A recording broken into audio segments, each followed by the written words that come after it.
comenzar el trabajo de esta mañana.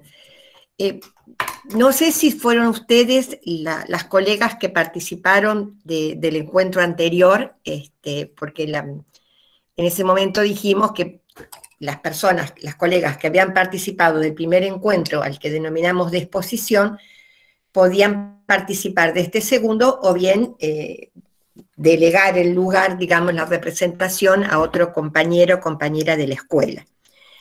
No, esto lo planteo porque en el encuentro anterior fue un encuentro marcadamente expositivo, donde, bueno, desde la parte del equipo pedagógico en la que estamos participando,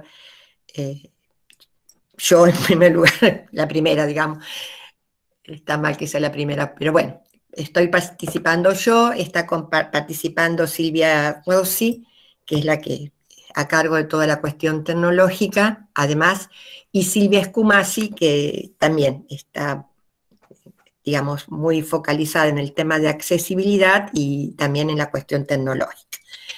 Bueno, en ese encuentro de exposición, lo que tratamos de dar cuenta era de la presencia de la modalidad en los cuadernos que fueron publicados el año pasado, casi compulsivamente o imperativamente cuando sobrevino esto de la pandemia, y en un cuaderno que todavía está en edición, que sería el Alfa Sueño 3. Entonces tratamos de explicar cómo habíamos participado en esos cuadernos a través de lo que denominamos las actividades facilitadoras y explicar cómo ese cuaderno fue la oportunidad de dar a luz o hacer visible este planteo acerca de cómo ir sistematizando las intervenciones. Por eso lo definíamos como que estamos preocupadas por la construcción de un saber didáctico y que al momento de delinear o delimitar intervenciones queremos hacer un giro en el foco, ¿no? Porque históricamente, tradicionalmente, o con la palabra que queramos poner, nosotros siempre partíamos de las actividades, por eso hablábamos de adaptaciones y demás. Es decir, el punto de partida fue y es y sigue siendo dentro de esa concepción las actividades. No está ni bien ni mal, es una forma de trabajar. Lo que nosotros estamos planteando ahora, hacer un desplazamiento del foco y tomar como punto de partida o como primera punta de análisis y reflexión la cuestión de los contenidos. Y a partir de trabajar en profundidad o desde una perspectiva más epistemológica la cuestión de los contenidos, poder ir resolviendo los otros componentes de una intervención didáctica, es decir, los objetivos, las actividades y demás. En este segundo encuentro la idea es, si ustedes habían podido discutir o socializar esta información al interior de cada una de las escuelas, bueno, que pudieran traer alguna propuesta, alguna sugerencia, alguna inquietud y también algunas preguntas. La modalidad que vamos a usar de trabajo para organizarnos en esta hora y media va a ser, ustedes traten de escribir en el chat, bueno, si tienen algún aporte, si tienen una pregunta, una inquietud, y más o menos vamos a darnos un margen de que puedan aparecer en el chat 8 o 10 intervenciones. A partir de ahí cortamos, yo las empiezo a trabajar, ustedes van levantando la mano o van interviniendo desde el chat. Cuando se acaben esas 8 o 10 preguntas, abrimos nuevamente a otras 8 o 10, así hasta que se nos pase la hora y media de trabajo. Entonces, si quieren ir poniendo las preguntas, las inquietudes, las dudas, las críticas, en el chat y ya empezamos a trabajar.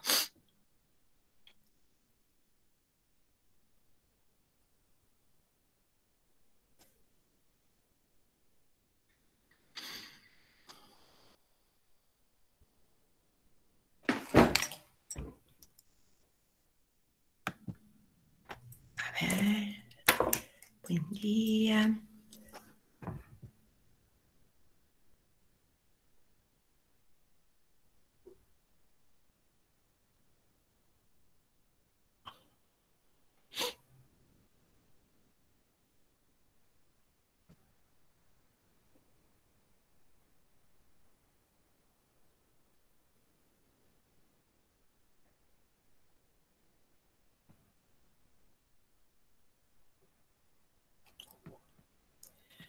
Bueno, anímense a poner algo. Es para abrir el debate. Justamente eso, simplemente eso.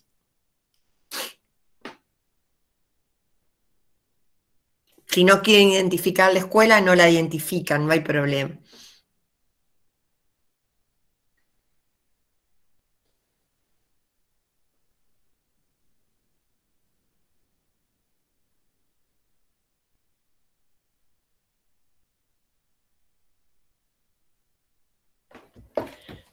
A ver. Buen día. Ah, mira, pensamos una secuencia de trabajo. Si tienen alguna presentación para hacer, avisen y bueno, pueden compartir para el resto de las colegas. O sea que no hay inconveniente también eso.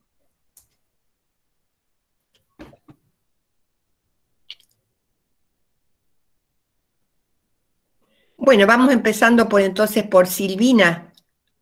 Andrea, acá está, la veo en la pantalla. Sí, Silvina, Buen día, ¿cómo buen están? día. Buen día, buen día. Bueno, yo soy parte del equipo directivo. Ajá, La docente que a mí me acompañó en esta capacitación, que escuchamos la primera parte, también se encuentra presente en este momento, que es la docente Silvina Gregoret, que debe estar por ahí, que hoy se presentó. Bueno, y con Silvina después nos quedamos así como muy movilizadas después de la primera... del primer encuentro lo charlamos bastante y nos reunimos y recuperamos una experiencia básicamente que hizo Silvina con un alumno en proyecto de inclusión. Así que a partir de eso lo empezamos a pensar y a mirar desde los lineamientos que ustedes nos propusieron, ¿sí? Esta mirada más puesta en el contenido, ¿sí? Una visión mucho más ampliada de la propuesta, con distintas líneas. Así que bueno, trabajamos sobre eso. Nos quedó, no lo hicimos en forma de presentación, sí nos quedó como un documento, como una secuencia de actividades. Y bueno, y explicar un poquito el marco del contexto, porque toda propuesta hay que entenderla en el marco del contexto del alumno, del grupo, del nivel. Así que bueno, bueno. eso es lo que nosotros tenemos, Estela. No sé si... Sí, compartirlo, no sé cómo lo podés hacer. Lo tenemos en un documento Word, no sé si se los pasamos a ustedes y ustedes lo... No sé cómo sería. ¿Querés compartirlo al documento? ¿Lo tenés abierto en la compu? Lo tengo descargado. Silvi, vos lo tenés abierto. Si vos lo podés hacer, yo soy más reacia, uso un poco esas presentaciones y eso, pero si Silvina puede. Hola, no estoy desde el teléfono, la verdad que no lo tengo acá, Silvi. A ver si Si lo puedo. no, pasámelo. Dame un correo y te lo paso. Ahí te escribo el correo. Dale.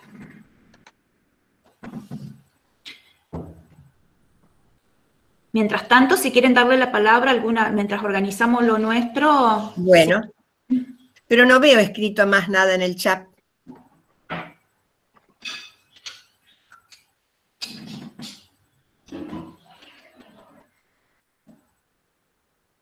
Ahí te escribí mi correo. Dale.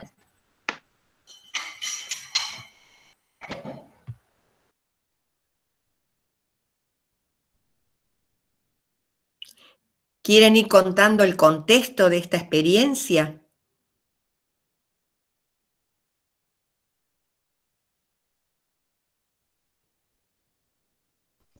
Bueno, sí, en realidad fue una primera experiencia.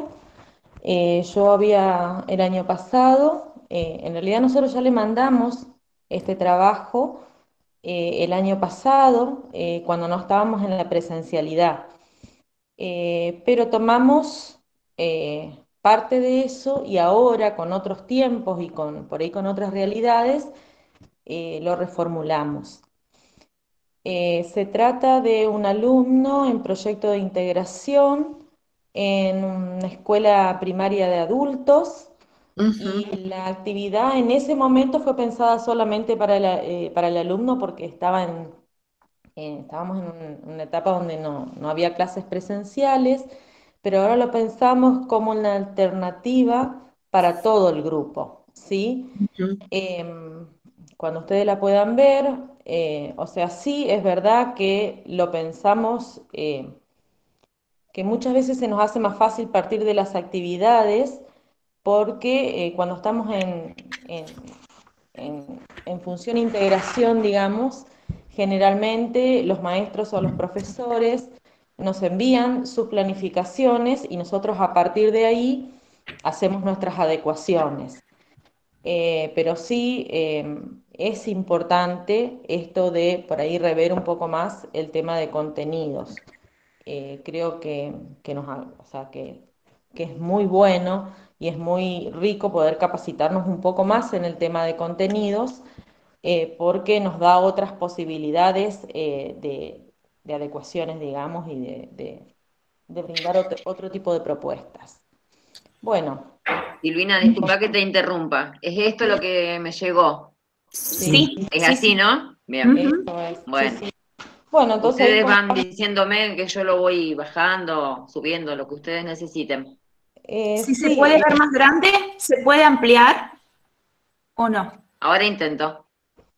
sí, la primera parte habla, a ver, queríamos sí, ubicarnos un poquito en el lugar, en la situación del alumno. Esto que yo les decía, es un alumno que lo llamamos Pablo, eh, que está en proyecto de inclusión, era su primer año en una escuela primaria de adultos. eh, bueno, y que esta propuesta ya fue, y que ahora fue enviada, pero ahora fue reformulada. ujú. Bueno, por ahí pusimos, Disculpa, Silvina, vos le contaste a las chicas que vos no conocías las competencias de Pablo. No claro, sabíamos en qué nivel de la alfabetización se encontraba. Era Ujú, como que teníamos pocos elementos al momento de ujú, pensar una propuesta que atienda a la alfabetización. ujú, claro, claro, porque con esto de que no estábamos desde la presencialidad, o sea, era un alumno nuevo para mí, y estábamos todavía eso, teníamos un poco de desconocimiento. Entonces, en ese momento, o sea, nosotros le enviábamos las actividades a la familia, por supuesto con las consignas, hablábamos por teléfono, también estábamos, o sea, eh, era un tema porque el tema del teléfono, la familia tenía un solo teléfono para toda la casa, para muchos hermanos, entonces teníamos que hacer actividades que sean sencillas, ¿sí? Y que desde ujú, la familia lo puedan hacer. Por eso ahora es como que la ampliamos un poquito más y nos animaríamos a proponerla en el grupo, digamos. ¿Mm? ujú. Bueno, empezábamos con una poesía, que la poesía está tomada del cuadernillo 1 de primero y segundo grado, donde decía, al subir a una montaña, una pulga me picó, la agarré de las orejas y se me escapó. Bueno, Ujú. y después un trabajo sobre eso, Ay, bueno, de repetir la poesía, de poder señalar dentro de si les gustó o no les gustó, encerrar la palabra como ajá, ahí está sí, no, un poco. ¿M? Aparte de hablar, que ya irnos a algunas palabras cortitas, el de charlar, de qué se trataba la poesía, qué palabras recordaban de la poesía, en forma oral. Y ahí aparece un avatar de una maestra, que es lo que a nosotros nos interesa dejarlo después. En este caso, el avatar de la maestra es la que aporta información. En ujú, algún caso, más adelante van a ver que es la que hace sugerencias.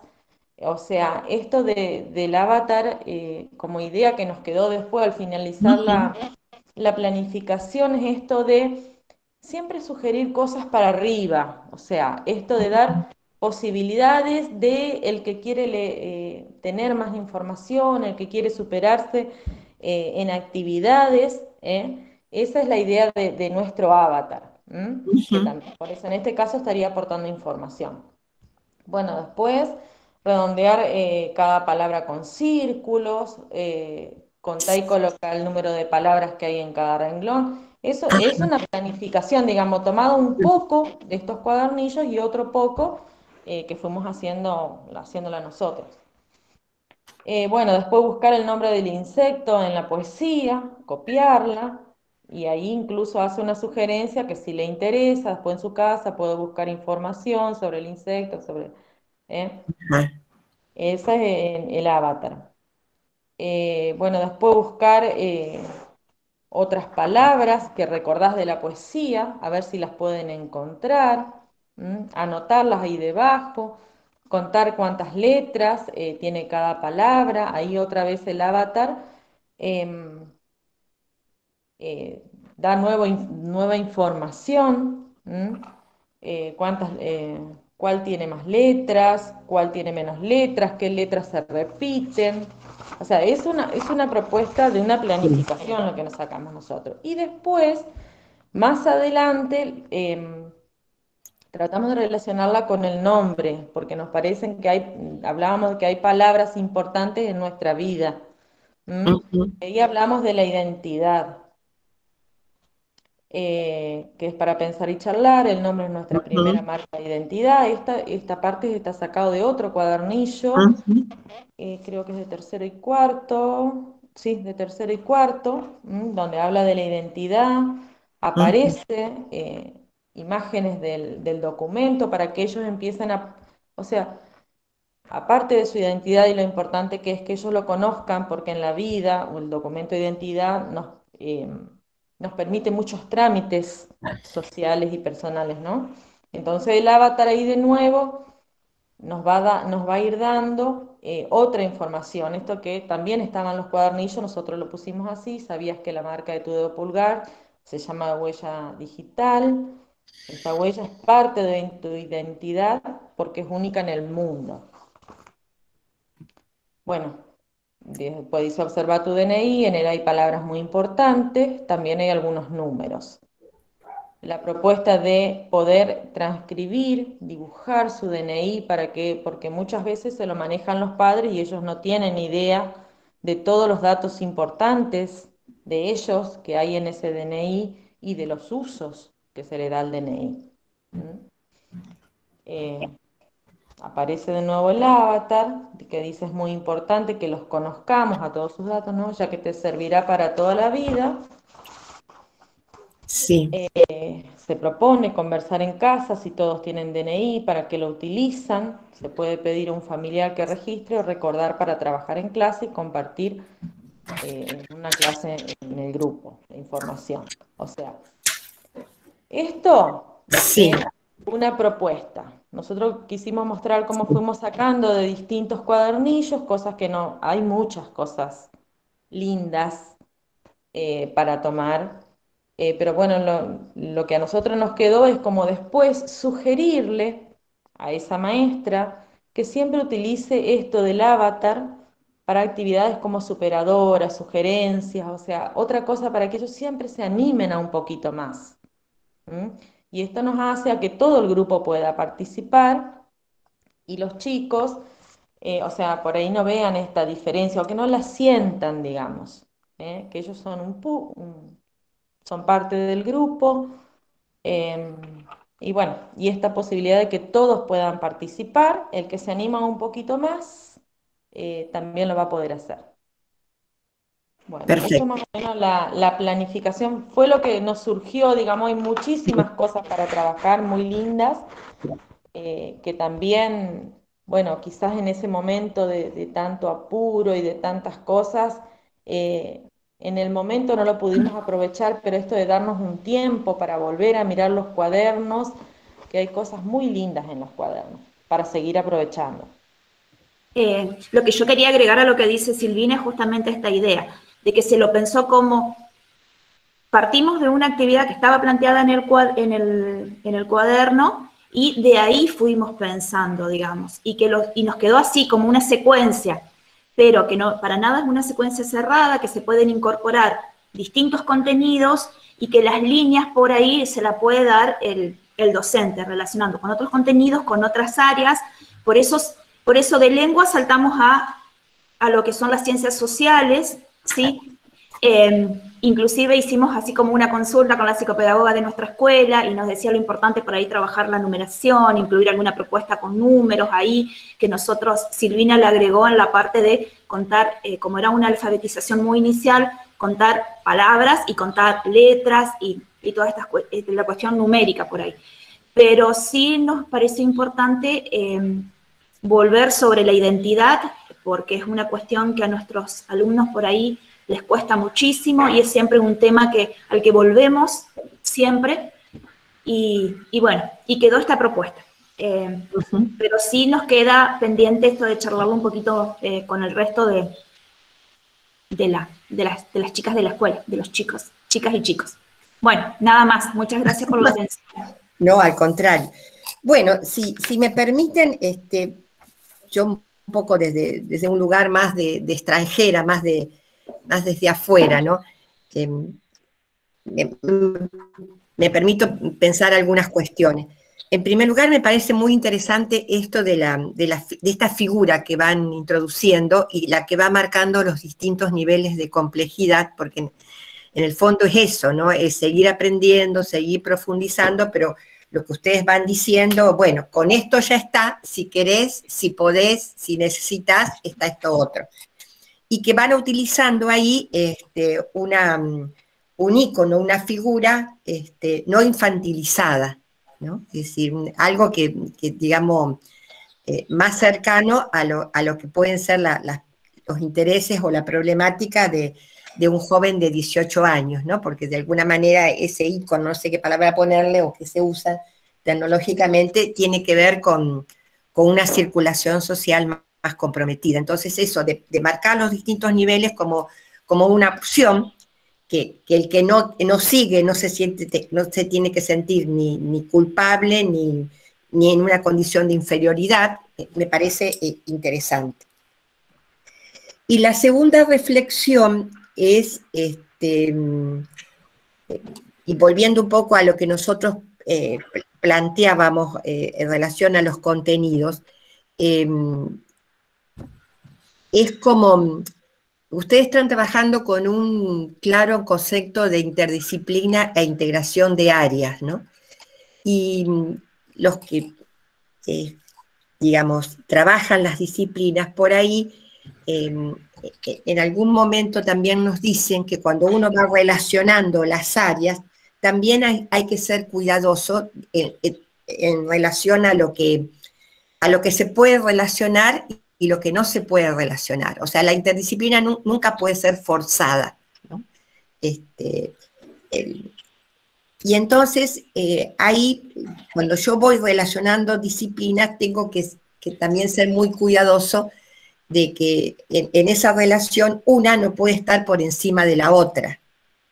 Y esto lo pienso en relación, porque ustedes parten de una poesía, y la gente que hace literatura y la gente que hace poesía, por ahí nos va a exigir que en torno a la poesía hagamos también un trabajo específico sobre la poesía, no sé si se entiende, porque como que la poesía y los textos literarios no necesariamente tienen que estar subordinados o servir para una intención alfabetizadora. Por ahí un texto literario o una poesía puede servir por el placer de la poesía misma, ¿no?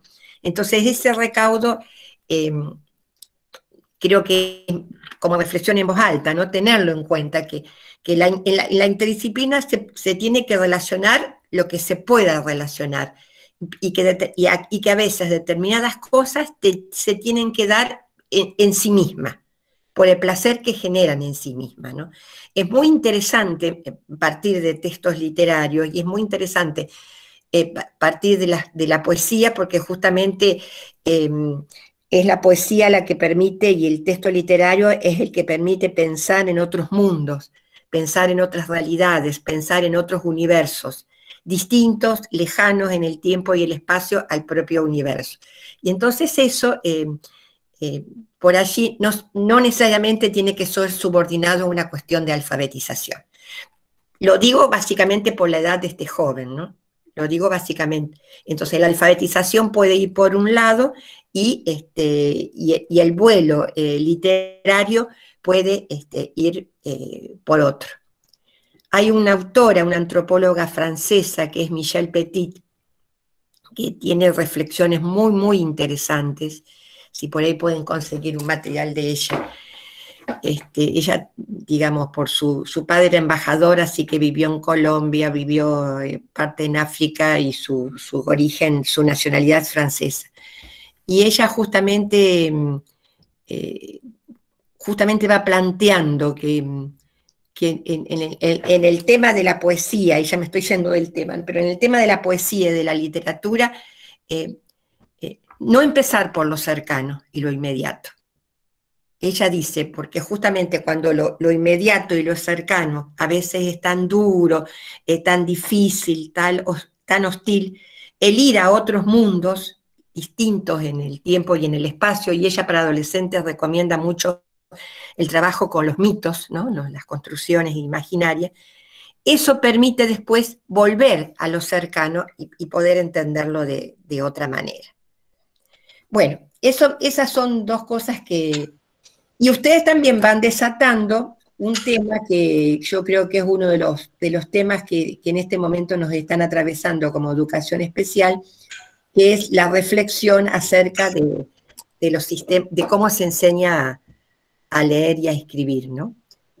Por eso me parece interesante que ustedes de alguna manera con este joven que dijeron que recién lo conocí y demás, van recapitulando algo de la historia alfabetizadora de él. Pero bueno, ese tema de la alfabetización es un tema, bueno, muy interesante el aporte, chicas. Después vemos cómo todo esto queda grabado, después puede circular internamente dentro del grupo de ustedes. Bueno, hay otra colega que dice que tiene una placa que es... Sí, Yashi. Si abre el cámara, porque no la veo. Y acá introduce otro concepto, facilitadoras y obstaculizadoras. A ver. Sí, yo voy a compartir la primera placa que me envió. Bueno.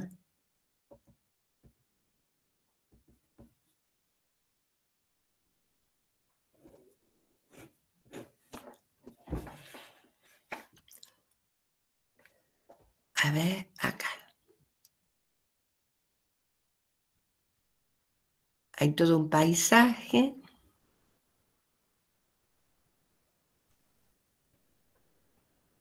Si Yashi quiere contar. Sí, contextualizar, como decían las colegas del grupo anterior, y después explicar. No, no se te escucha.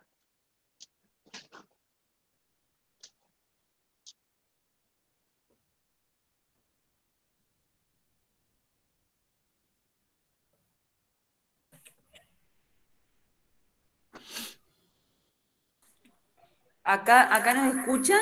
Ahora sí. Nos tuvimos que pasar el celular porque no nos andaba el micrófono de la computadora. Yo soy Yashi y bueno, acá tengo a mi compañera Nati que va a explicar un poco la actividad, porque bueno, ella es la docente que estuvo trabajando con esa actividad. Lo que hicimos ahí es hacer una plaquita donde comparamos una actividad obstaculizadora, que para nosotros nos parecía obstaculizadora, y después hicimos la adecuación, digamos, la actividad facilitadora que hizo Nati para trabajar ese mismo tema con el alumno, ¿sí? Bueno. ¿Para qué alumno, qué grupo estaba planteado? Buen día. La propuesta está planteada para un 4º grado. Ajá. El contenido son los seres vivos, diversidad y clasificación. Ajá. En realidad, la propuesta termina apuntando a clasificación por reinos. Ajá. Bueno, la primer placa, donde están las imágenes juntas, esa es está extraída de la planificación de la docente de la escuela primaria. Y en esa propuesta, la actividad simplemente consta de mostrar las láminas e indagar saberes previos. O sea, es mostrar las 3 láminas en simultáneo e indagar sobre saberes previos. Nada más. Sin una presentación al tema.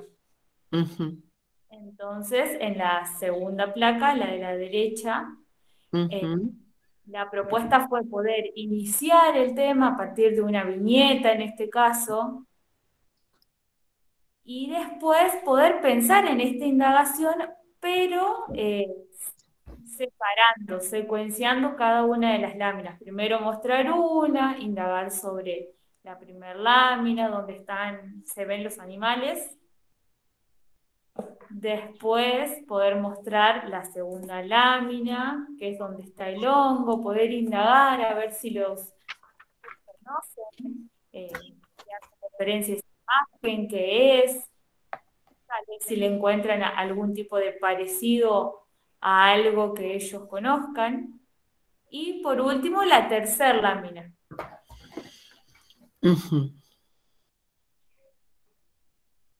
Después habría que pasar a la siguiente placa. Bueno, así vemos todo y después lo vamos analizando. Vemos toda la estructura y después la analizamos. Ahora la Sí, paso. no pusimos toda la planificación porque era bastante larga y elegimos estas 2 partes, nomás que continúan. Con esta se inicia, después la que sigue continúa. Ajá. ¿Se ve la siguiente? Ajá. Y en la actividad siguiente, después de la indagación que proponía la docente, propone esta otra actividad donde vuelve a entregar, vuelve a mostrar 2 láminas, una donde se ven animales y en la segunda donde se ven diferentes plantas. Y en esa actividad pide que los chicos puedan clasificar estos seres vivos. Hacen preguntas bastante amplias, como por ejemplo, ¿qué diferencias existen entre los seres vivos? Y si pueden agruparlos y de qué manera. Para nosotros fueron preguntas bastante amplias y pensamos en diferentes criterios en los que podíamos llegar a clasificar todos los seres vivos que se presentan ahí juntos. Entonces, debido a la gran cantidad de información que tienen estas imágenes, pensamos en poder recortarlas un poco y buscar imágenes individuales, de animales individuales, y que se plantee más como un juego, presentar las imágenes de manera individual y que cada uno pueda armar esta clasificación, estableciendo los criterios que cada alumno quisiera llegar. Vamos, en que pueden clasificarlos de acuerdo a si vuelan, si caminan, de acuerdo a la alimentación, de acuerdo a si son plantas con flores o son plantas con frutos. Y por último, la actividad concluía en llegar al concepto de clasificación.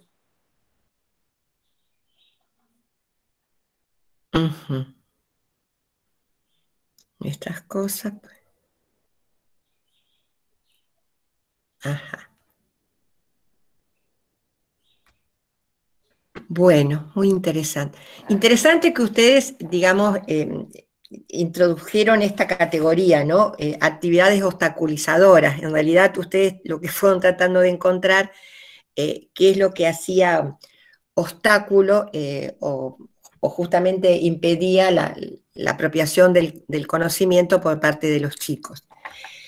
Para darle una vuelta más en relación a lo que nosotros venimos trabajando o intentamos plantearles, tal vez yo le agregaría como material mío de trabajo, pero no para los chicos, sino para mí, armar un mapa conceptual sobre esos contenidos, para que entonces, así como nosotros decimos, bueno, la reflexión sobre los contenidos, digamos, como punto de partida, tal vez hacer como una red o un mapa donde yo pueda tener claro cuál es el concepto de ser vivo o no vivo y cuáles son los criterios o los indicadores para armar una clasificación.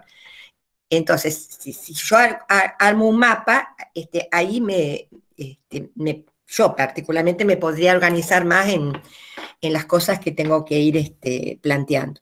Creo que la crítica que ustedes le hacen a la actividad originaria es válida, porque la actividad originaria, digamos, lo digo con buena onda, ¿no? Sí. No va ordenando un proceso de aprendizaje, va directamente a conclusiones, ¿no? En cambio, ustedes lo que van intentando es ir ordenando ese proceso y guiándolo más paulatinamente. También lo que para mí hubiera sido interesante es desarmar esas imágenes.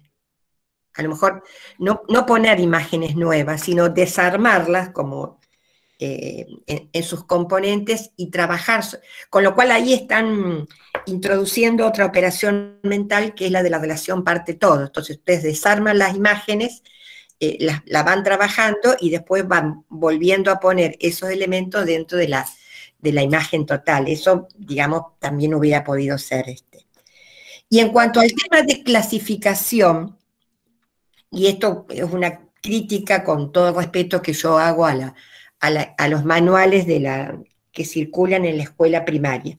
A clasificar, como bien lo indicaron ustedes, se enseña, digamos, porque justamente para clasificar implica ir definiendo grupos, sectores, ¿no es cierto?, en función de, bueno, tal vez en un primer momento yo tengo que darle la categoría. Bueno, vamos a clasificar los animales.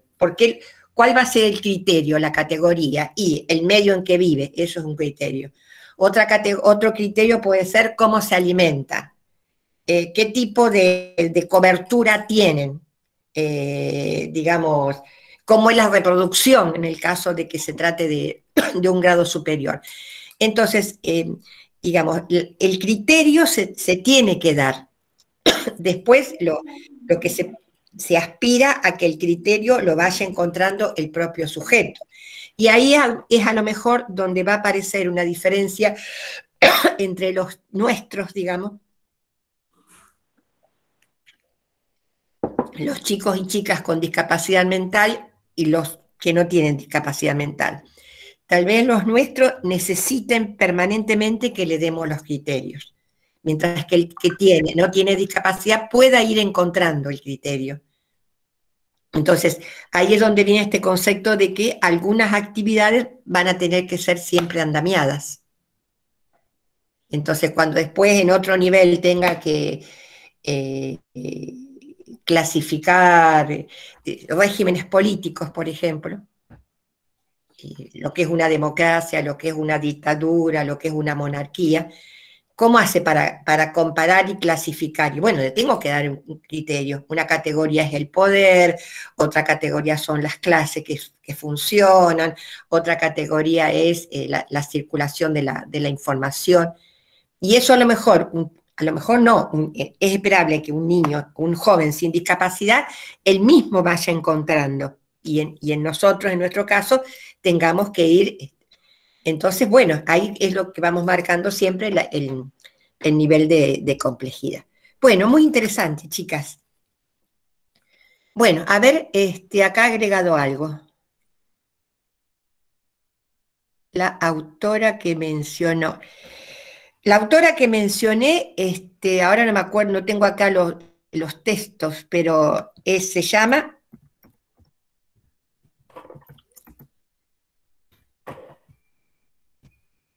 Michelle Petit. Gracias. Es muy interesante, es compleja, pero no es que vamos a encontrar una respuesta didáctica enseguida, pero vamos a encontrar una forma de poder entender cómo la construcción de ese universo distinto hace o tiene mucho que ver con la cuestión de la subjetividad. Bueno, otra pregunta, comentario, chicas.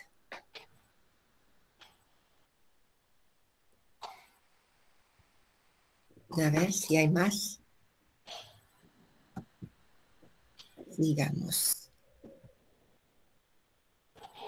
Vamos para con el celo.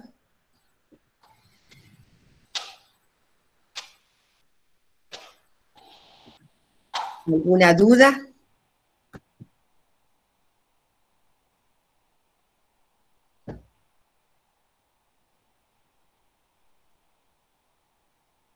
¿Alguna dificultad?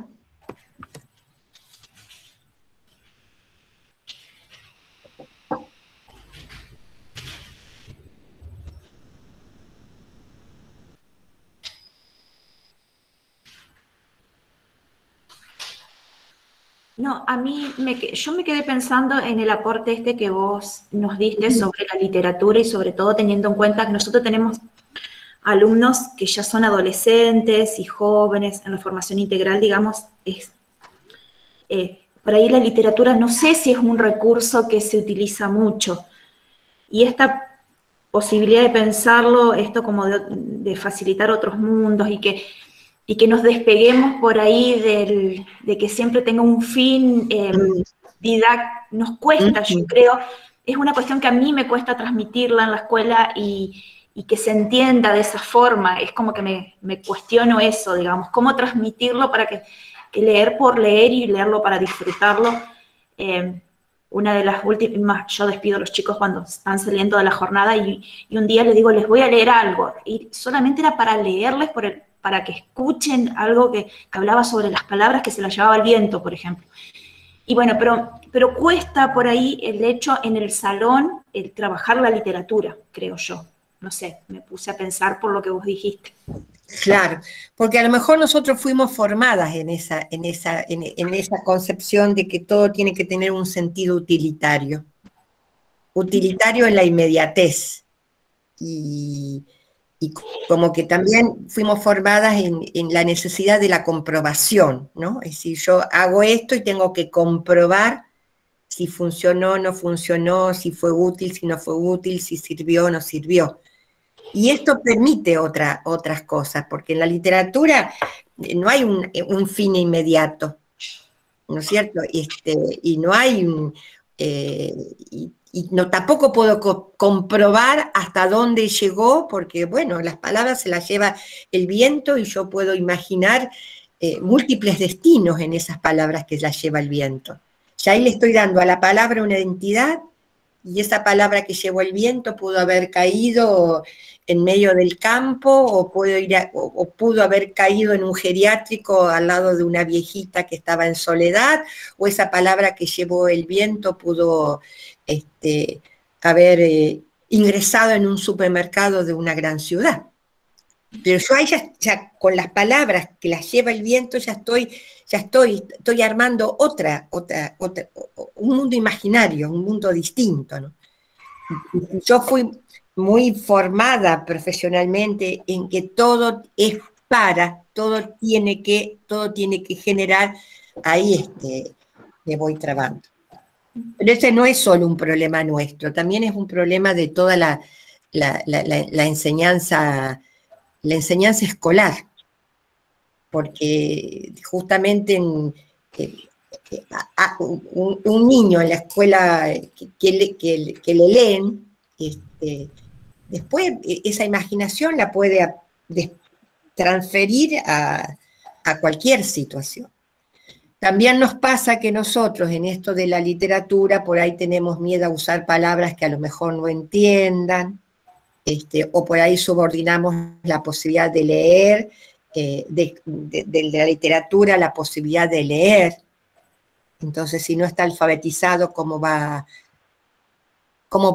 le vamos a leer?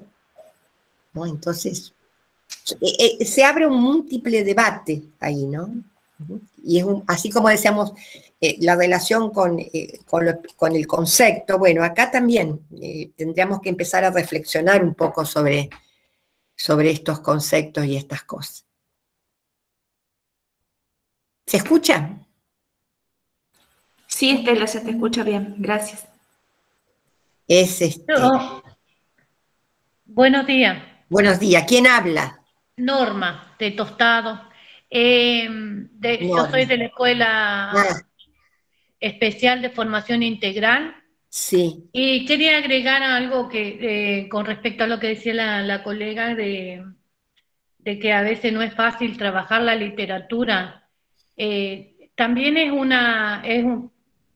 es cierto que se debe hacer como un caminito, un pequeño caminito hasta que el chico, porque por lo general hay veces que no tienen la costumbre en la casa de trabajar, de que alguien les lea.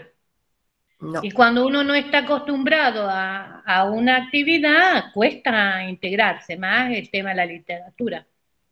Pero yo quería compartir el año pasado, por ejemplo, nosotros teníamos las rondas de lectura.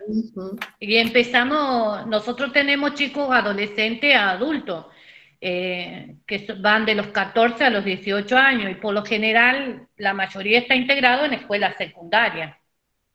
Y vimos que, por ejemplo, implementaba rondas de lectura, y ellos eligieron, primero yo les elegía los textos, y algunos me escuchaban, otros no me escuchaban, me prestaban atención, otros no, algunos participaban, otros no, y nunca los obligué, porque me parece que la literatura, gran parte de la literatura es que el chico lo disfrute, si no, no tiene sentido.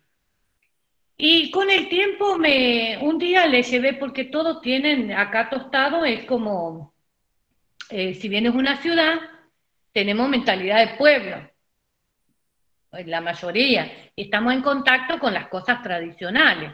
Entonces dije yo, ¿qué les puede interesar? Y un día les llevé 2 estrofas del Martín Fierro. Y yo dije, bueno, me la juego con esto, veremos qué pasa. Pues. Y contrariamente se engancharon. Y varios de los que nunca me prestaban atención me empezaron a prestar atención y a preguntarme qué pasaba después. ¿Qué pasaba después? Entonces ahí empecé, por ejemplo, a trabajar mucho en lo que era la hipotetización de qué iba a suceder. Y bueno, y a la otra, primero lo hacíamos una vez por semana, era 25 minutos nomás, donde guardábamos todo, antes que toque el timbre, guardábamos todo, nos sentábamos a la vuelta de la mesa, nosotros compartimos mesas largas, no mesas individuales, y ahí empezaron a participar más y estaban ansiosos, y después me decían que sigan, que les siga leyendo.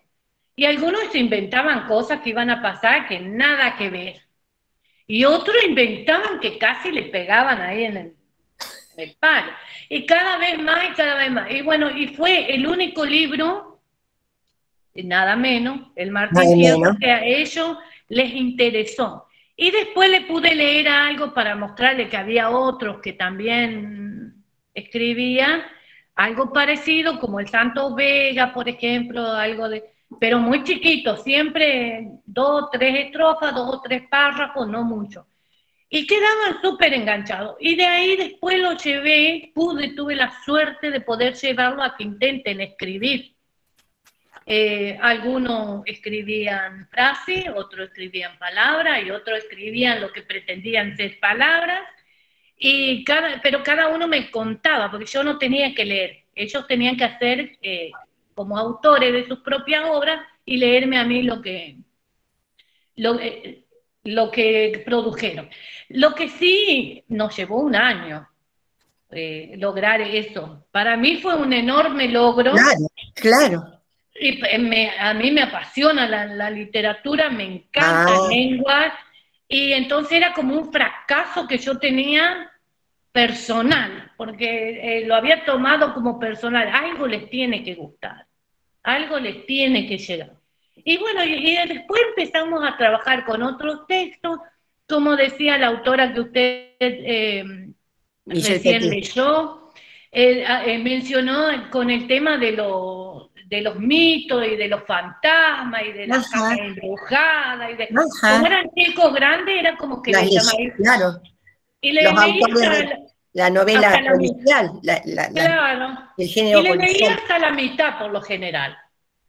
Y entonces, o a veces les leía el medio del texto y quedaba el principio y el final Ajá. sin hacer. Y lo íbamos variando. A veces leía el principio y me quedaba, y el final y quedaba en el medio, no sabíamos qué había pasado. Y el que escribía, lo que podía escribir, escribía. Y el que no me lo decía oral, era lo mismo, porque no era una función de alfabetización, era una función más como un juego. Y al último terminamos haciéndolo 2 veces por semana, llegaron a esperar el momento, y yo creo que conseguí medianamente que sepan, que aprecien un poco la literatura, Claro. que en definitiva ese era el objetivo. Nada Muy más. bien, muy interesante. Con esto del Martín Fierro, en uno de los cuadernos que me tocó participar, más allá de la actividad facilitadora, que es el de quinto, sexto, aparece el Martí Fierro y aparece el contrapunto entre el negro, el moreno y Martí Fierro, donde la discusión del contrapunto es cuál es el sonido del mar. Y nosotros agregamos ahí a un escritor y a un personaje que, bueno, Roberto Fontana Rosa, el Inodoro Pereira y demás, que es un personaje, es un escritor muy reconocido también a nivel nacional e internacional, y el Inodoro Pereira es casi como un ícono de Rosario. Y la métrica de la payada es la métrica del rap, esta música tan contemporánea, ¿no? O sea, abre a muchísimas otras posibilidades, y me parece muy interesante, Norma, porque es justamente eso. No tener tiene un fin alfabetizador, sí, pero despegarla de eso y poder hacer que se pueda producir en la medida que se pueda. Yo también vi hace unos años una experiencia en lo que es acá la triste cárcel de menores, de mujeres, perdón, y vi una experiencia de taller literario, y los textos que convocaban eran los relatos de las 1001 noches. Yeah. Y ustedes me van a decir, uy, y sí, los relatos de las 1001 noches era el texto convocante para estas muchachas que estaban en situación de aislamiento. Claro. Pero bueno, es eso, es permitir, ¿no? Pero bueno, ya digo, nosotros a lo mejor formadas muy en que todo tiene que tener un resultado inmediato, por ahí a veces nos privamos. Y lo que vos estás contando, Norma, tiene relación a lo que planteamos el primer día, nuestra propia relación con el conocimiento. Si a mí me gusta leer, lo más probable es que despliegue mucho de la literatura. Y si la familia no lee, no importa, porque yo una vez leí que la escuela tiene que ser el espacio de la diferencia. La escuela tiene que ser el espacio de la diferencia. En la escuela tienen que suceder cosas que en otros lugares no suceden. Y bueno, y esto de la literatura es una de las diferencias que pueden ir a estar allí sucediendo, ¿no? Además, cuando uno trabaja con una literatura, bueno, tenemos que discutir si hay literatura para niños, ¿no? Pero cuando uno trabaja desde una perspectiva no aniñada, también le está ofreciendo modelos identitarios a los jóvenes, ¿no? En las leyendas, por ejemplo, no sé si fue en este grupo que comenté, que vi un trabajo sobre leyenda, y la leyenda de la yerba mate, y todos los dibujitos eran nenitos. No, en la leyenda los protagonistas no son nenitos. No sé el promedio de vida de los grupos guaraníticos en los tiempos de la conquista, pero por lo menos eran adolescentes. Entonces los protagonistas de las leyendas son jóvenes, y son adultos jóvenes, pero son adultos. Y entonces cuando uno va relatando la leyenda o la va leyendo, es el adolescente y es el adulto el que se le está presentando. Y se le están presentando con las preguntas que forman parte de la esencia de la humanidad. Los cuentos de miedos también son interesantísimos, es decir, porque justamente permiten manejar la realidad de otra manera y manejar las emociones de otra manera, ¿no? Además, la literatura tiene lo que a veces no tiene la imagen de la televisión o del cine. Que yo cuando estoy leyendo y algo me produce mucha perturbación, puedo cerrar el libro. Y después puedo volver. En cambio, en el cine no. No tengo más remedio que por más que cierre los ojos y los oídos no los puedo, y la imagen avanza, ¿no? Esa sería una diferencia. Yo puedo cortar, volver, tomarme una pausa. Bueno, otro comentario, chicas, muy interesante, Norma. Muchas gracias.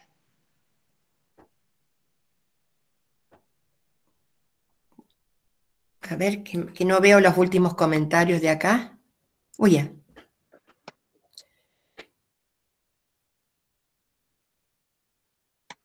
Bueno, Claudia, Claudia, sí, la estoy viendo. Claudia, bien. ¿cómo estás?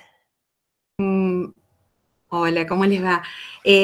Miren, yo a raíz de esta... Ay, no te escucho. Silvia, ¿vos la escuchás? No, quedó congelada. No sé si ahí hay como un problemita de conectividad. Ahora mejor. Ahora sí.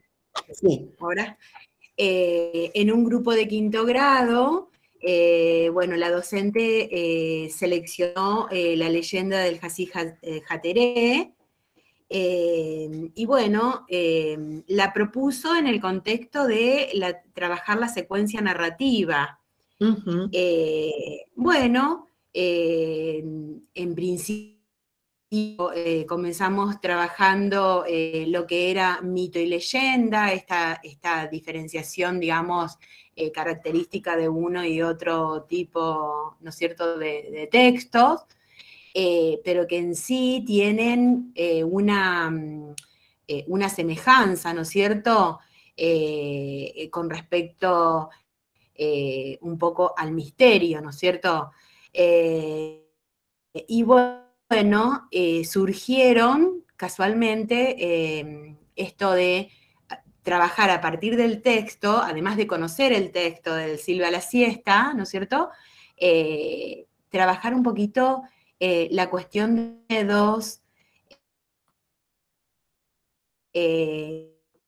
de la siesta, las leyendas populares que surgen en el contexto nuestro, Uh-huh.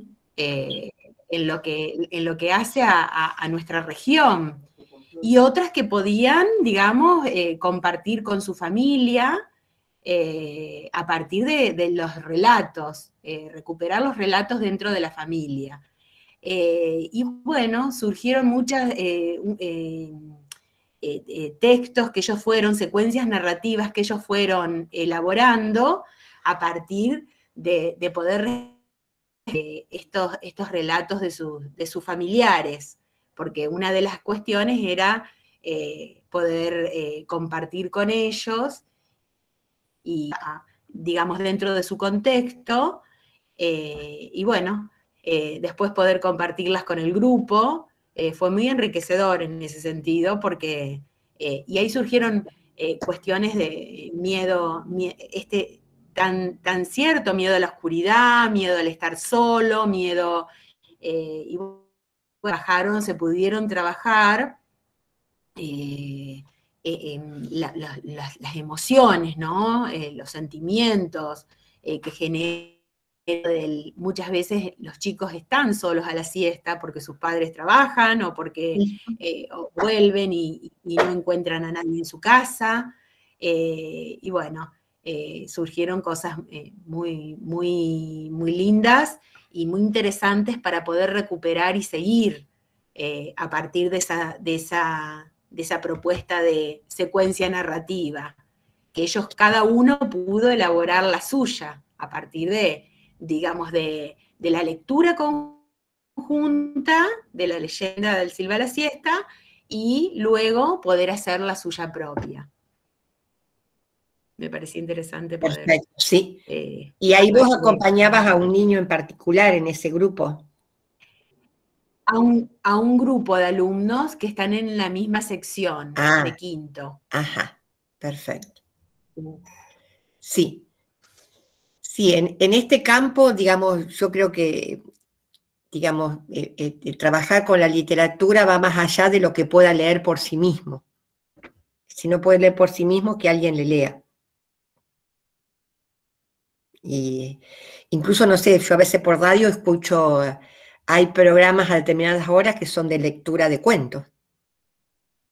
Por ejemplo, Radio Nacional, no es que le haga propaganda, pero Quique Pessoa tiene un programa a medianoche donde lee un cuento, por ejemplo. Entonces el cuento va más, la literatura va más allá de lo que yo puedo leer por mis propias competencias o mis propios medios, ¿no? Hay toda una sonoridad, hay toda una estética que se va desplegando. Bueno.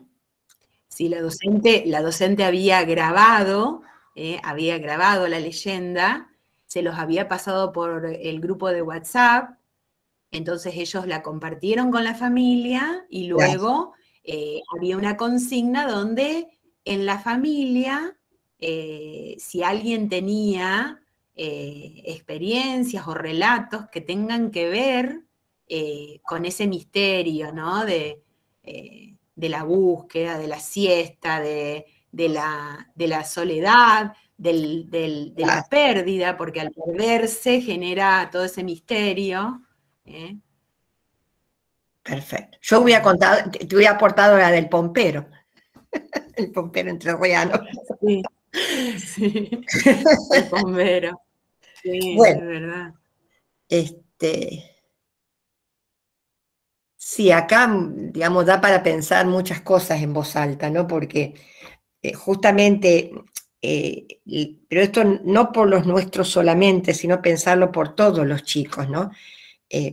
La escuela, cuando entra en, a ver, permite que todas las emociones, o diría el psicoanálisis, todas las pulsiones, todo se pueda ir desplazando en otro campo, que no sea el campo de la violencia o la propia agresividad, ¿no? Entonces, a veces el miedo, la euforia, la bronca, la alegría, la bronca, se puede expresar desde una poesía, desde un relato, desde una metáfora, desde una palabra, ¿no? Entonces, justamente, como la escuela es ese espacio de diferencia, es lo que permite que a partir de una construcción, por más precaria que el sol malo porque quema, en esa frase, el sol malo quema, hay algo de la bronca desplazada, no sé si se puede entender. El sol malo quema. Estoy expresando dolor, estoy expresando angustia, estoy expresando malestar, pero lo estoy expresando. Algo del sufrimiento aparece también. Sufrimiento, pero lo estoy expresando de la manera. Por eso que la escuela, cuando ofrece el campo de la literatura, ofrece el campo del arte, ofrece el campo del trabajo corporal a partir de la educación física, da esa posibilidad de que todo lo que en otro nivel se resuelve a los puñetazos, digamos, se pueda resolver. A mí me gustan mucho las matemáticas, y una vez dije, y me miraron, yo digo, para mí resolver un tema de matemática es como una pelea. No puede ser que me gane el ejercicio, le tengo que ganar yo. No puede ser que me venza. Y entonces en esa pelea contra el ejercicio, que voy, vengo, bueno, hay algo de esto, ¿no? Jugado. Y bueno, y lo que permite la escuela, también lo permite cuando la escuela le enseña a los chicos a jugar al tatetí, o cuando en el patio hay una rayuela, o cuando en el patio hay algún otro tipo de juego. Ahí va permitiendo que todo lo que tiene que ver justamente con la bronca, con el dañar al otro, con el molestar, pueda ser metabolizado y pueda ser entendido. Si uno analiza todos los juegos de mesa, los juegos que después se hacen deporte, en todos hay algo esto de la competencia, pero una una competencia muy metabolizada, digamos, ¿no? O catalizada.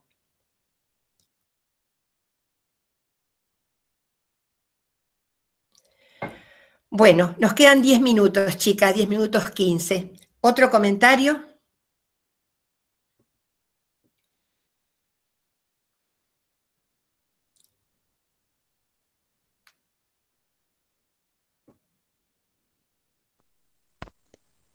Bueno, yo por ahí quería decir que estuvo bueno todo el tema sobre la literatura, pero que por ahí el- el texto, que fue una poesía, que por ahí es algo, si bien uno dice para un chico de 18 años, pero la idea era porque era como medio loco, digamos, Sí, ¿no? sí, sí. Y sobre el hecho de la motivación que muchas veces en los salones, o muchas veces, sobre todo, por ahí me pasa en secundaria, el ingresar y que no hay una motivación, por ahí como nosotros usamos un poco más eh, cuando hacemos primaria, cuando hacemos jardín, la importancia de la motivación para empezar una clase, digamos, y como era como así medio chistoso, si bien está tomado de un primer grado, eh, por eso igual lo tomé, digamos, porque me parecía como que tenía algo de esta motivación de hacer algo distinto y escuchar algo distinto, aparte corto, que era lo que yo necesitaba para el trabajo, para que el alumno lo pueda comprender, digamos, es por eso que está tomado así. Eh, Pero justamente yo en un momento dije, hay que poner en discusión si hay una literatura infantil. La claro. literatura es loca, la poesía es loca. Yo no puedo decir esto para 5, para 20, para 50. La poesía es para quien la usa. La Claro, usa. sí, Eso me parece que una poesía que usted le atribuye a determinadas cualidades, perfecto, que circule. claro, sí, no, simplemente Está bien, quería por está ahí bien. decirlo y que para mí es fundamental el tema de la motivación en las clases, digamos, para empezar por lo menos y bueno, después tratar de mantener esta motivación, ¿no? Pero que me parece fundamental. Sí, vos traes el caso de la diferencia de una motivación en secundaria de los otros niveles obligatorios. Yo ahí lo volvería a pensar desde lo que planteé en el primer encuentro, ¿no? A veces la motivación puede estar con que este estudiante de entrada pueda tener en claro para qué le sirve este contenido.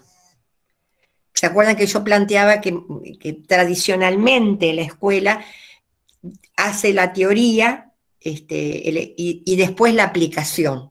La aplicación en el contexto inmediato o en el contexto más mediato. Y yo, no yo, porque lo he leído a otros que discuten el tema, ¿no es cierto? Bueno, esto que vamos a aprender sirve para esto, para entender esto. Y entonces, a partir de allí, poder ir desplegando el conocimiento más científico. Sirve para esto. Qué sé yo, vuelvo con el electromagnetismo. Saber de electromagnetismo te va a servir para entender cómo funciona, qué sé yo, un teléfono celular. ¿Por qué las antenas? Si vive en un contexto donde hay microondas, para entender lo que es el microondas. Y si no, para entender, fíjense que lo descubrí de vieja, por qué las palomas mensajeras se orientan. Que nunca fue, pero que siempre me hice la pregunta, pero nunca tampoco era tan importante que la... Y las palomas se guían, las palomas mensajeras, cuando salen y tienen que volver, ¿cómo hacen para volver? Porque hay algo en el pico que funciona como funcionan las ondas electromagnéticas. Por eso es que ellas pueden volver a su lugar de origen más allá de la distancia en la que estén. Bueno, por ejemplo, hay muchas preguntas, entonces, porque cada conocimiento científico, como dijimos el otro día, tuvo que ver con una preocupación, con un problema, con una necesidad de la humanidad en ese momento. No es el principio de Arquímedes que de casualidad, eureka, y se estaba bañando y descubrió entonces que el líquido que se desplaza es equivalente. No, tenían una necesidad de resolver el problema de la flotación por la cuestión del transporte marítimo. Si yo no entiendo el principio de flotación, no puedo entender, nosotros vivimos en Rosario, cómo las naves de ultramar pueden entrar y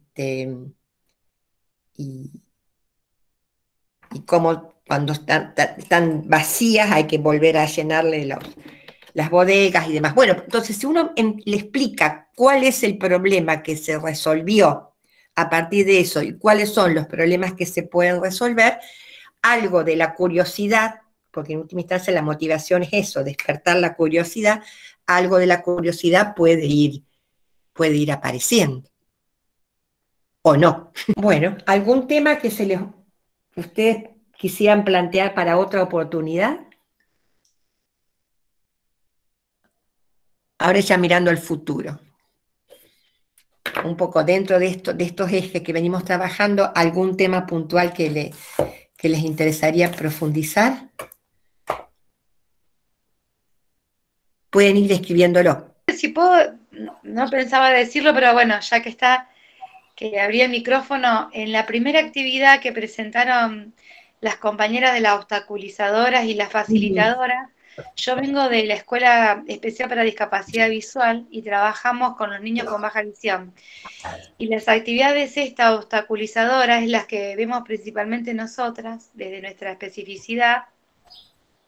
Cuando vemos todas las imágenes apiñadas, juntas, en donde la lectura de esas imágenes son imposibles, digamos, no sé si imposibles, pero son muy difíciles para que los niños y las niñas puedan discriminar qué es lo que le estamos pidiendo que vean. Entonces, eso que fueron haciendo ustedes de seleccionar y hacerlo en un cuadro aparte y después de ahí desmembrar, es lo que hubiéramos hecho nosotras también desde, o sea, para un niño con baja visión, ya sea leve o moderada, la visión, ¿no? Y en este caso hemos tenido muy lindas experiencias en donde los docentes de las escuelas primarias, cuando vieron que esas adaptaciones de acceso, como le llamamos, que en verdad yo creo que ahora escuchando la Estela son más bien actividades facilitadoras, las toman las mismas maestras de grado. Porque, bueno, facilita mucho más el acceso, digamos, a ese conocimiento y a la lectura de esa imagen. Bueno, como quedó estos 10 minutos lo dije, pero tenía, como cuando lo planteaban las compañeras, pensé mucho en lo que sucede en la Escuela Especial para Niños con Discapacidad Visual. Perfecto, sí. Y esa es una reflexión que yo creo que la cuestión económica ha llevado a que muchas veces los docentes, digamos, por una cuestión de costos, en una misma hoja que van a fotocopiar, pongan muchas cosas. Y entonces ahí donde esta palabra apiñada me parece interesante, ¿no?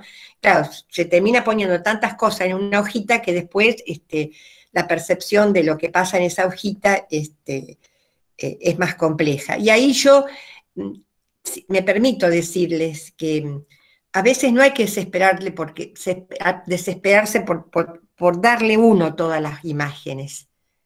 Que bueno, también es interesante pedirles que dibujen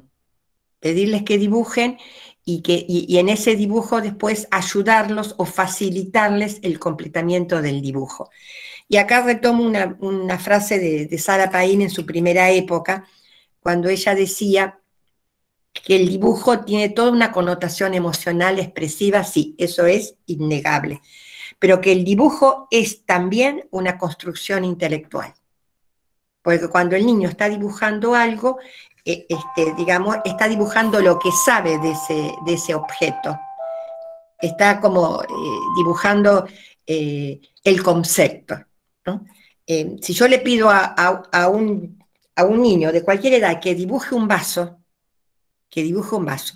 siempre va, no sé si lo dije al ejemplo, pero siempre va a dibujar algo que dé la idea de contenido, de continente y un contenido. Y si yo le pido que dibuje una taza, va a dibujar el continente, el contenido y la manijita, la asa, ¿no? Entonces, a veces yo creo que no hay que desesperarse por darle tantas imágenes, sino pedirle que dibuje y después facilitarle el completamiento de ese dibujo.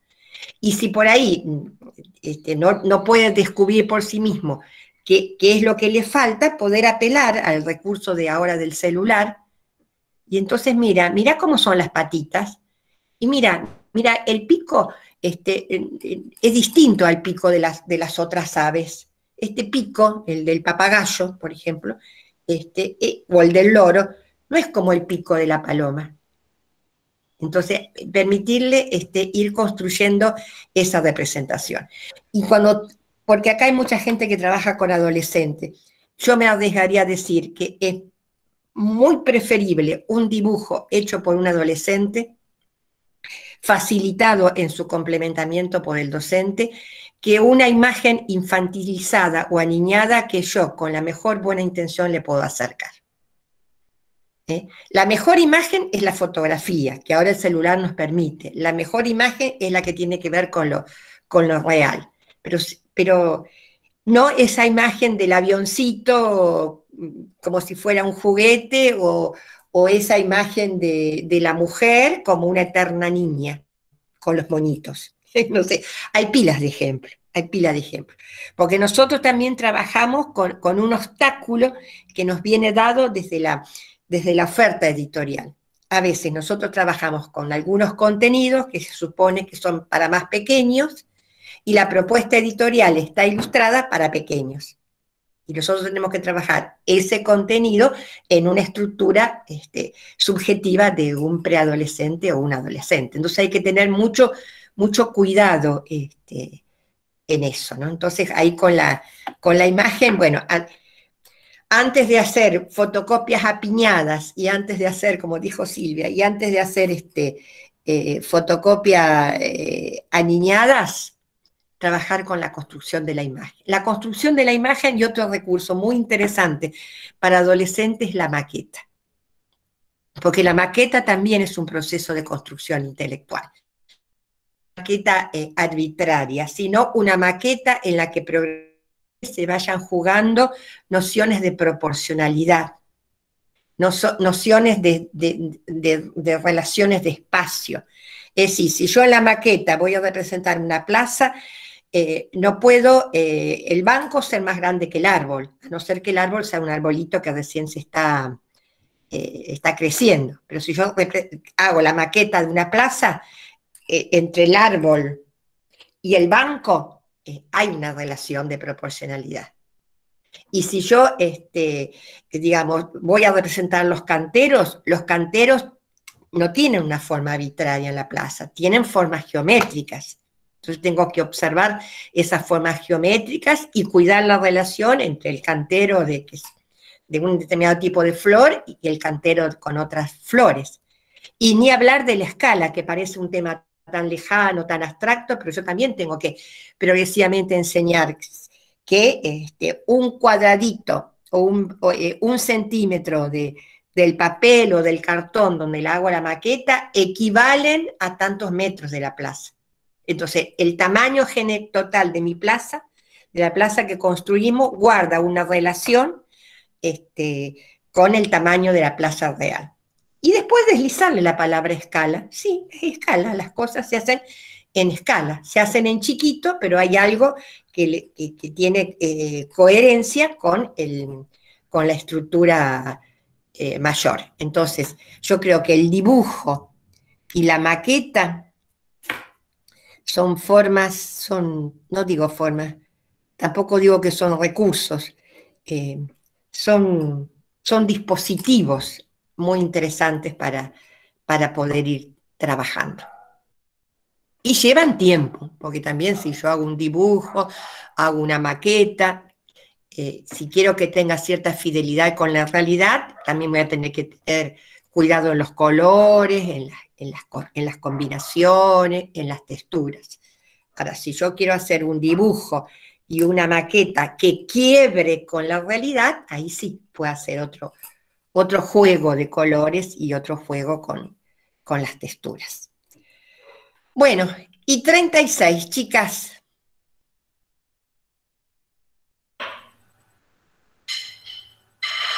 Bueno, ¿algo más? Si no, nos vamos despidiendo. Sí, a mí me gustaría, ya que preguntaste, Estela, temas posibles, no sé si se relaciona mucho con la idea que tienen ustedes sobre los cuadernillos, pero una pregunta que yo me hago es sobre todo en las trayectorias de los chicos, donde nosotros por ahí tenemos esta posibilidad de quitar espacios curriculares. ¿Qué pasa desde la epistemología? Que nosotros ya ese espacio, ¿cómo lo clausuramos o ya lo damos por cerrado? ¿Qué debates hay en cuanto a eso, digamos? Eso sería... un tema para trabajar. Sí. Sí, la pregunta, ¿por qué se cierran espacios? Sí, sí, sabemos que intervienen muchas cosas en juego, el alumno, el contexto, la escuela integradora, todas esas cuestiones, pero a nivel, a ver, ¿qué otro debate, qué más podemos introducir nosotras para alumbrar por ahí al momento de decidir, a tomar esas decisiones que son muy complejas? Y es como que siempre te quedás pensando si fue la decisión correcta, si no fue. No sé si se entiende. Sí, sí, ahí hay toda una perspectiva ética. ¿Por qué cierro? ¿Por qué lo... Exacto, eso me preocupa mucho, sobre todo los que trabajamos con integraciones en secundaria. Es muy complejo al momento de sacar materias, retirar, y vos te quedás pensando muchas cosas. Así que bueno, si sería bueno algún... Perfecto. Bueno, eso lo voy a plantear, va más un poco más allá de... Sí, porque es una reflexión más ética. ¿Por qué se cierran los espacios? Ahora, si vos me preguntarías cómo podemos abrir esos espacios, y tal vez podríamos encontrar algunas respuestas. Porque algunos espacios que a priori parecen muy complejos, por ahí hay, como los espacios, vamos concretamente de física, química, que son los que parecen más complejos, por ahí hay vueltas posibles. Exacto. Parecen complejos los de física y química, pero en realidad los de ciencias sociales también son complejos. Porque ciencias sociales en la secundaria yo voy trabajando con categorías. Entonces yo el otro día veía un trabajo, y lo digo en el buen sentido, ¿no? Donde tenían que dar colonialismo, y la docente trabajó solo la época colonial. No. Colonialismo es un sistema de poder que tuvo una fuerza grande en la época 1700, 1800, pero hoy tenemos las colonias de África. Y tenemos la historia de Haití, que fue también colonia francesa. Entonces, pero la categoría colonialismo es una categoría compleja. Lo mismo que la categoría monarquía, no es solamente el rey y la corona. Es todo un sistema de poder. Entonces, siempre son complejas todas las... Y son complejas por algo que dijimos también en el primer encuentro. Toda esa ciencia que se trabaja en la secundaria tiene que ver con un pensamiento abstracto. Y nosotros, justamente por las características, salvo los chicos con discapacidad visual, auditiva y motriz, nuestros chicos no están en la lógica abstracta. Entonces hay una tarea de puentear que uno tiene que ir haciendo, que tiene que ir encontrando. Pero en tanto y en cuanto esas disciplinas forman parte de la vida cotidiana, tendríamos que preguntarnos por qué hay que cerrar los espacios, o en qué medida, como dicen algunos autores, esos espacios se pueden materializar, ¿no?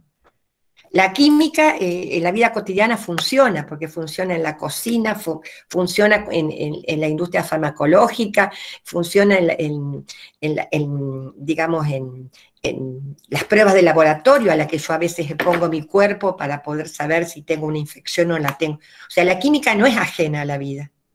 Ahora, de ahí a que uno llegue a entender totalmente lo que es la estructura atómica, la combinación de valencia, los iones y demás, es otra cosa. Pero la química forma parte de la vida cotidiana, como también lo forma la física. Si yo cuando voy a tomar un martillo, ¿por qué el martillo no lo tomo desde allá y lo tomo desde acá? Porque hay un concepto de fuerza jugado. Si yo voy caminando por una calle, yo tengo que saber cuál es la vereda en la que me conviene ir, porque si se produce un choque, las fuerzas se van a descomponer de tal manera y el auto que salió volando va a ir en esa dirección, y si yo justo paso.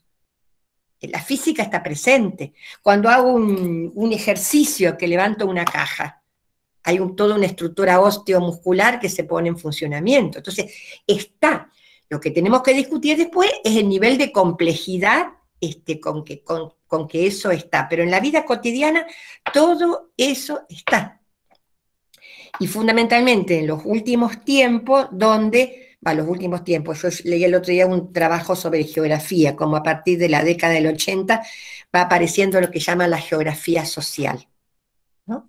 una geografía no solo centrada en lo que uno, o por lo menos yo fui formada, ¿no? Una geografía centrada en lo orográfico, montaña, río, valle, etcétera, etcétera, sino una geografía social donde se va viendo de la interrelación entre el espacio natural, las sociedades o culturas que en el tiempo lo van ubicando, las transformaciones que la sociedad va haciendo, y otro concepto que es la artificialidad, cómo la cultura y la sociedad van modificando y creando espacios artificiales, ¿no? Como sería, por ejemplo, el Canal de Panamá. O ahora que estamos con los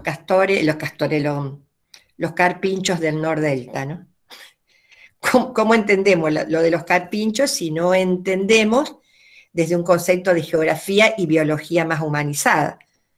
El hombre invade el espacio natural del carpincho, se arma toda una estructura urbanística, la pandemia disminuye la circulación de los vehículos y de las personas, el carpincho se reproduce rápidamente y el carpincho ahora vuelve a Nordelta, que ahora está ocupado, pero que Nordelta en realidad era su hábitat natural porque es un animal nativo de Argentina y que vive en las zonas húmedas. Entonces, la pregunta, creo que tal vez podamos ir pensando eso, ¿no? ¿Por qué suprimir espacios? Y poder definir para cada espacio, bueno, cuáles son las metas posibles.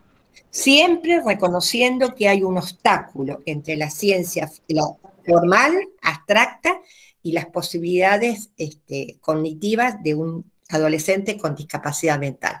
Pero ahí el problema yo creo que no está, porque este pensamiento más concreto, o si se quiere más ligado a lo intuitivo, es una condición del trabajo, es una variable para el aprendizaje. El problema no está en el niño, el problema está en que por ahí yo no puedo encontrar, o no podemos encontrar como sistema educativo, la forma de puentear. Porque partimos de un obstáculo, es ciencia abstracta. Y en uno de los trabajos que nosotros publicamos en el blog, donde escribe Oscar Aguilera, él lo dice clarito. La ciencia que se transmite en la escuela primaria es una ciencia escolar. Es ciencia, pero no es la ciencia en su complejidad como es la ciencia del secundario. El secundario son modelos. Entonces, por eso, digamos, una cosa es la ciencia escolar y otra cosa es la ciencia de la comunidad académica. Y bueno, cuando intentamos la comunidad académica pueda... Y vuelvo a insistir, es física, química, antropología, todo eso forma parte de la vida cotidiana. Bueno, veremos qué podemos hacer. Por lo menos la pregunta está planteada, ¿no? Bueno, muchas gracias. No, gracias a ustedes, chicas. Bueno, entonces ahora sí, las despedimos. Hasta luego. Muchas gracias por la presencia, por la participación, por los aportes, y será hasta otro encuentro.